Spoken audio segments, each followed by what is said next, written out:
साथियों, आज पुनः फलित ज्योतिष के पाठ संख्या 39 में आप सभी का स्वागत है।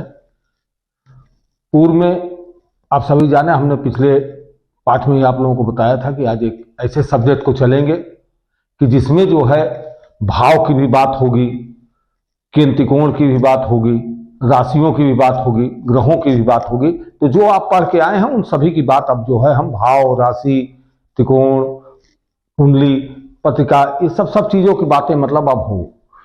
तो थोड़ा सा उधर बोर भी हो गए होंगे एक ही चीज देखते देखते, तो हम थोड़ा सा नए चीज को लेके आए हैं। तो अब आप ये भी जान लें कि जैसे हम सभी जीवन में जीते हैं तो हर व्यक्ति जो है माता होता है, पिता होता है, भाई होता है, बहन होता है, किसी से मित्रता होती है, किसी से शत्रुता होती है और किसी के साथ हम सामान्य व्यवहार होता है।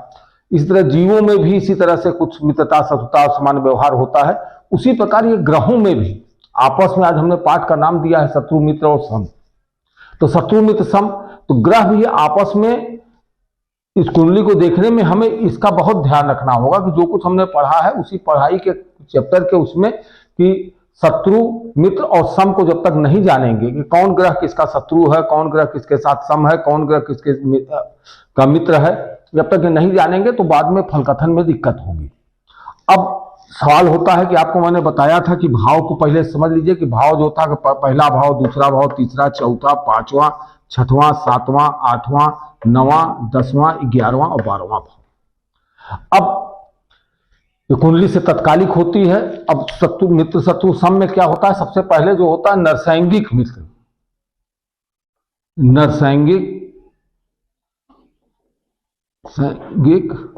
नरसैंगिक जो है नरसैंगिक मित्र। तो नरसैंगिक मित्र की बात, नरसैंगिक मित्र कौन होता है कि जिसे सबसे पहले हम लेते हैं, किस ग्रह को लेते हैं? सूर्य ग्रह को लेते हैं। तो इसके लिए एक हमने चार्ट ये बनाया, पत्रिका बना दी। फिर ये पत्रिका से तत्कालिक चीजें देखी जाती है, लेकिन इसी के सहारे हम जो है आपको आज शत्रु, मित्र और सम को बताने का प्रयास करेंगे। वैसे तो हम चाहें तो लिख सकते हैं कि सूर्य का कौन शत्रु है, कौन मित्र है, कौन सम है, लिख देंगे और चार्ट बना देंगे आपको। लेकिन उस चार्ट को आपको याद करना होगा और उसको मैं इसमें एक तरीके से समझाने का प्रयास करूंगा कि जिससे आप जो है कभी भी किसी ग्रह की जो है शत्रु, मित्र और सम निकालना चाहें तो आसानी से इसी चार्ट के माध्यम से निकाल लें। अब देखिए अब क्या होता है कि हमने पहले बताया था, अब आप पूर्व के पाठों की तरफ जाएंगे, जिसने पूर्व के पाठों को पढ़ा है उन्हें बड़े अच्छी तरह से समझ में आएगा। जो आज नया जुड़ रहा होगा वो आज इसी पाठ को पढ़ रहा होगा, उसको समझने में थोड़ी दिक्कत होगी। तो पूर्व के पाठों को वो पढ़े, जो 1 से लेके 38 तक पढ़ लेगा, निश्चित तौर पर उसे समझ में आएगा। तो अब इसी में हम बैठाते हैं। पहले जिस ग्रह का हमको वो निकालना है उस ग्रह का क्या जानने की जरूरत होगी? उस ग्रह का हमको ये जानना होगा उसका मूल त्रिकोण कहाँ है। मूल त्रिकोण आपको मैंने पहले ही पढ़ा दिया था। तो सूर्य किस राशि में मूल त्रिकोण? सूर्य की एक ही राशि होती है, वो राशि होती है सिंह, और सिंह राशि में सूर्य मूल त्रिकोण होता है। मूल त्रिकोण किसमें होता है? सिंह राशि में होता है सूर्य।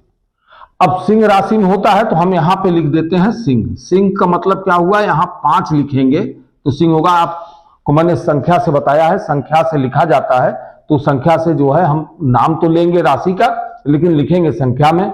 ये सिंह राशि हो गई। अब इसी से हम पत्रिका का निर्माण कर लेते हैं। जब हमको ये मालूम हो गया कि हाँ हम सिंह राशि रख रहे हैं, तो यहाँ क्या हो जाएगा? कन्या हो जाएगी, यहां हो जाएगा तुला हो जाएगा, यहां हो जाएगा वृश्चिक हो जाएगा, यहां हो जाएगा धनु, यहां मकर, यहां कुंभ, यहां मीन, यहां पे मेष, यहां वृष, यहां मिथुन और यहां कर्क और यहां आके सिंह राशि हो गई। अब ये पत्रिका हमेशा जब भी पत्रिका बनेगी, जब इसको हमको मालूम हो जाएगा तो उसी हिसाब से हम इसी तरह से इसको लिखते जाएंगे तो हमको सारी राशियां मिल जाएंगी। अब जब मूल त्रिकोण हमको मिल गया तो इसमें हमको शत्रु, मित्र और सम, तो पूर्व में आपको मैंने बताया था कि क्या है कि केंद्र भाव हमेशा शुभ होते हैं। तो कौन कौन से केंद्र, मतलब त्रिकोण भाव?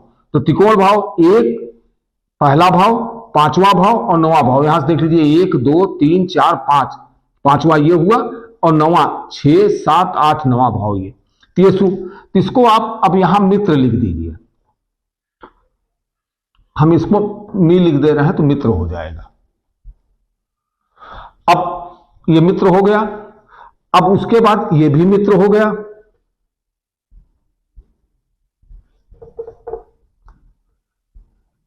ये भी मित्र हो गया, ये भी क्या हो गया, मित्र हो गया। ये तीनों भाव क्या हो गए, मित्र हो गए। पूरा पूरा मित्र लिख दीजिए, मित्र हो गए। अब ये तीन भाव आपको मिल गए, मित्र हो गए। अब तीन भावों को बताया था हमने अशुभ भाव, किसको किसको, तीसरा, छठा और 11वां। ये तीसरा, छठा और 11वें भाव को मैंने अशुभ बताया था, इसी को त्रिक भाव कहा गया था। त्रिक भाव तीसरा, छठा और 11वां, ये पहला, दूसरा, तीसरा, और फिर ये तीसरा, ये शत्रु, यहां पे आप शत्रु लिख दीजिए, ये अशुभ भाव है शत्रु। ये अब तीसरा, चौथा, पांचवा, छठा, यहां भी आप शत्रु लिख दीजिए। और शत्रु लिख दीजिए। उसके बाद जो है तीसरा, छठा और 11वां, यहां भी हम शत्रु लिख दिए, शत्रु हो गया। तीसरा, छठा, 11वां शत्रु भाव हो गया। अब बात किसकी आती है, अब एक चीज आई थी आपको, मारक भाव आया था। तो मारक भाव किसको किसको बताया था, दूसरे भाव को और सातवें भाव को मारक भाव कहा गया था। तो दूसरे और सातवें को मारक कहा गया था। तो इसमें जो है मेन मारक जो है सातवां भाव होता है, तो इसको भी क्या लिख दीजिए आप, शत्रु लिख दीजिए। अब उसके बाद जो है इस भाव को हम क्या करते हैं, दूसरे एक भाव को, एक मारक को शत्रु और एक मारक को हम मित्र लिख दे रहे हैं। अब आपके पास बचा 8वें और 12वें की बात जो आती है। तो अब एक तो आया था 6, 8, 12 को दुख और दुख देने वाला बताया गया था कि 6, 8, 12 भाव जो था ये दुख भाव था। तो दुख भाव को जो अरिष्ट भाव कहा गया, दुख भाव कहा गया, तो दुख भाव में छठे को तो दुख में आ जाता है, लेकिन 8वें 12वां की अलग से बात होती है। 8वां 12वां दुख भाव में नहीं आता है, ये दुख भाव है, अशुभ नहीं है चूंकि। तो ये दोनों भाव भी जो है हमारे क्या हो जाते हैं, चूंकि कारण क्या है, दोनों भाव को समझिए, ये मित्र हो गया। तो छठा, 8वां और 12वां मित्र क्यों हुआ, 8वां भाव आयु का भाव है। तो चूंकि आयु और मित्र दोनों यहां से देखा जाता है, तो आयु हर आदमी चाहता है, इसलिए ये वो है, और मित्र नहीं चाहता है, इसलिए जो है वो दुख का भाव हो जाता है। इसी तरह व्यय का भाव है, व्यय तभी होगा जब हमारे पास धन होगा, तभी हम व्यय करने में सक्षम होंगे। तो धन, इसका माने व्यय कर रहे हैं तो धन है और व्यय करने की सामर्थ्य हमारे अंदर है, इसलिए इसको मित्र की श्रेणी में रखा जाता है। अब बीच के बचते हैं। अब आपके पास बच कौन से रहे हैं, बच रहा है एक भाव, ये बच रहा है, एक भाव ये बच रहा है, दो ही भाव बच रहे हैं। अब दो भाव बच रहे हैं, तो 10वां भाव, 10वें भाव को जो है हम क्या करते हैं, 10वां भाव हमने ये जो है शत्रु में रखा जाता है। ये शत्रु में क्यों रखा जाता है कि ये शत्रु में जो है हमको काम करने के, ये कर्म का भाव है, कर्म का भाव है। तो कर्म करने से, कर्म से हर आदमी जो है कर्म नहीं करना चाहता, हर आदमी कर्म से जी चुराता है, काम करने से भागता है, जी चुराता है, इसलिए इसे शत्रु भाव रखा जा रहा है। और इस भाव को ये सुख का भाव है, ये चौथा भाव क्या है, सुख का है, माता का भाव है, इसलिए यहां पे इसको क्या है, हमने इसको मित्र की श्रेणी में रख दिया। अब ये चार्ट आपने समझ लिया कि ये क्या है, चार्ट इसको आपने समझा। इस चार्ट में हमने मित्र, शत्रु और सम की। अब इससे हम कैसे सूर्य के ग्रहों को जाने। अब सूर्य को हमने यहां पे स्थापित किया है, सिंह राशि का सूर्य होता है, सिंह त्रिकोण का होता है, तो इसलिए सिंह राशि से हमने सूर्य को जो निरूपित किया है। तो सिंह राशि से अब देखिए मित्र, तो अब बात करते हैं हम इसमें चंद्रमा की। अब ये सूर्य की देखिए कौन मित्र है कौन शत्रु है। सूर्य का यहां पे हम लिख देते हैं यहां मित्र, यहां शत्रु और ये सम। ये तीनों स्थिति अब आपको यहीं से पता लगेगी और तीनों लिखते चले जाएंगे हम। अब इसमें सूर्य में, सूर्य तो है ही है, अब सूर्य में चंद्रमा की बात करते हैं। चंद्रमा कहां है इसमें, आप देखिए चंद्रमा यहां कहां है। चंद्रमा की एक ही राशि मित्र की श्रेणी में होती है, तो यहां क्या लिख लेंगे हम, यहां पे हम सीधे सीधे मित्र लिख लेंगे कि चंद्रमा क्या है। अरे मित्र न लिख के यहां चंद्रमा लिख देते हैं। चंद्रमा क्या है, इसका मित्र है। अब चंद्रमा के बाद क्या आती है, मंगल की बात आती है। तो मंगल की दो राशियां कहां है, अब आप ध्यान दीजिए, आप लोग भी ध्यान दीजिए क्योंकि पूर्व में आप लोग पढ़ चुके हैं।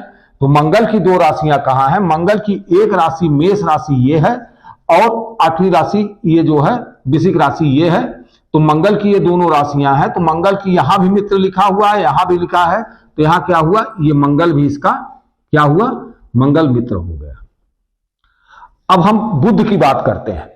बुध इसमें कहां है, बुध की दोनों राशियां कहां है, बुध की एक राशि मिथुन राशि ये है और कन्या राशि ये है। इसमें एक में मित्र लिखा है, एक में शत्रु लिखा है, तो मित्र और शत्रु मिलाकर क्या हुआ, ये सम राशि हुई, तो बुध इसके क्या है, बुध सम में आ जाएंगे। अब आती है बृहस्पति गुरु की बात आती है, तो गुरु की दो राशियां कहां कहां है, आप भी ध्यान दीजिए। एक राशि गुरु की ये है, मित्र लिखी हुई है, और दूसरी राशि गुरु की यह है, ये भी मित्र लिखी है, तो गुरु भी क्या हुए इसके, गुरु भी मित्र हो गए। अब गुरु के बाद बृहस्पति के बाद गुरु लिख लीजिए या बृहस्पति कर लीजिए इसको, बृहस्पति। बृहस्पति के बाद अब शुक्र की बात आती है, तो शुक्र की दो राशियां कौन कौन सी है, शुक्र की वृष राशि ये है और सातवीं राशि तुला राशि ये है। इसमें भी शत्रु, इसमें भी शत्रु, तो क्या है, शुक्र क्या है, शुक्र शत्रु में आ गया, शुक्र शत्रु में आ गया। अब बात आती है शनि की। शनि की दो राशियों की बात आती है। शनि जो है, शनि की मकर और कुंभ राशि होती है, तो मकर ये है और मकर कुंभ ये है, तो दोनों जो है किसमें है, वो है, तो ये हो गई क्या है, शनि भी शत्रु में आ गया। अब कितने आसानी से आपने समझा कि सूर्य जो है, सूर्य का मित्र कौन है, चंद्रमा मंगल और गुरु सूर्य का मित्र है।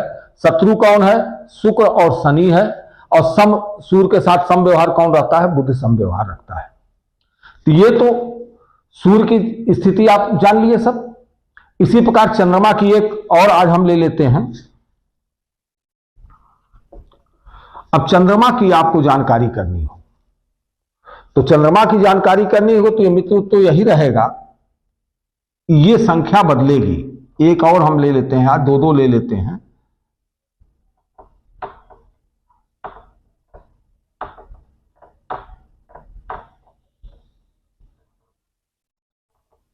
तो अब चंद्रमा जो है किस राशि में जो है, मूल त्रिकोण का होता है। ये सूर्य जो है किसमें मूल त्रिकोण होता है, सिंह राशि में होता है। चंद्रमा क्या होता है, वृष राशि में मूल त्रिकोण होता है। ये आप लोगों को पहले पढ़ा चुके हैं, पहले बता चुके हैं।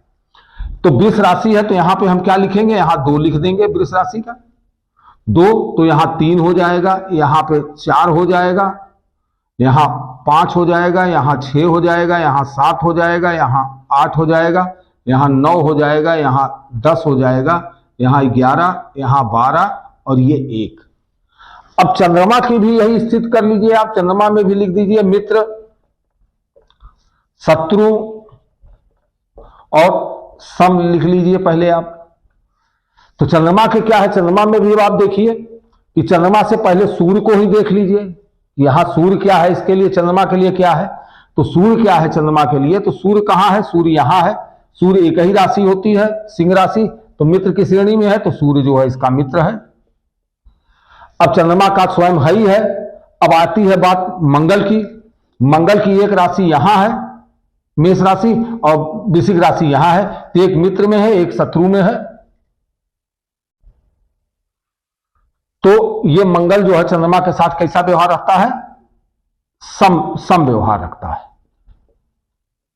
सम व्यवहार रखेगा। अरे सम, यहां चंद्रमा लिख लीजिए, यहां मंगल, यहां मंगल की स्थिति देखी गई, मंगल यहां सम व्यवहार रखता है।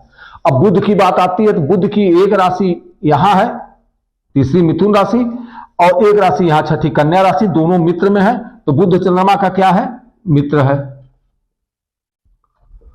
अब बृहस्पति की बात आती है, तो बृहस्पति की एक राशि जो है, एक राशि यहां है, 9वीं राशि धनु राशि, और एक राशि 12वीं राशि मीन राशि यहां है, एक मित्र है, एक शत्रु है, तो ये भी क्या है, कैसा व्यवहार करता है, सम व्यवहार करता है। अब इसके बाद जो है बृहस्पति के बाद शुक्र की बात आती है। शुक्र की एक राशि लग्न में ही है यहां वृष राशि, और एक राशि तुला यहां है, तो एक मित्र और एक शत्रु है, तो चंद्रमा का ये भी जो है सम में ही आता है। अरे ये सम, ये बृहस्पति